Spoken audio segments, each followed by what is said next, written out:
Resource integration centre রিকের অনেক বড় একটি সার্কুলার নিয়ে হাজির হলাম, যেখানে টোটালি 936টি পদে আপনারা আবেদন করতে পারবেন। তো দেখুন, প্রথমে 1 নম্বর যে পদটি তারা দিয়েছে জোনাল ম্যানেজার। পদ সংখ্যা টোটালি 6টি। এখানে বেতন পাবেন 80,000 টাকা নিয়মিতকরণের পরে। শিক্ষাগত যোগ্যতা হল ন্যূনতম স্নাতক পাস। দ্বিতীয় পদটি হল এরিয়া ম্যানেজার, পদ সংখ্যা 30 জন, মূল বেতন পাবেন 26,300 টাকা, নিয়মিতকরণের পরে পাবেন 62,000 টাকা।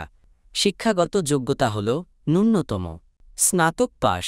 3 নম্বর পদটি হল শাখা ব্যবস্থাপক, পদ সংখ্যা 150 জন, মূল বেতন পাবেন 21,000 টাকা, নিয়মিতকরণের পরে পাবেন 52,000 টাকা। শিক্ষাগত যোগ্যতা হল ন্যূনতম স্নাতক পাস। 4 নম্বর পদটি হল শাখা হিসাবরক্ষণ কর্মকর্তা, পদ সংখ্যা 250 জন, মূল বেতন পাবেন 15,700 টাকা, নিয়মিতকরণের পরে পাবেন 40,000 টাকা। শিক্ষাগত যোগ্যতা হল ন্যূনতম স্নাতক পাস। 5 নম্বর পদটি হল ঋণ কর্মকর্তা, পদ সংখ্যা 500 জন, মূল বেতন পাবেন 14,900 টাকা, নিয়মিতকরণের পরে পাবেন 38,000 টাকা। শিক্ষাগত যোগ্যতা হল এইচএসসি পাস।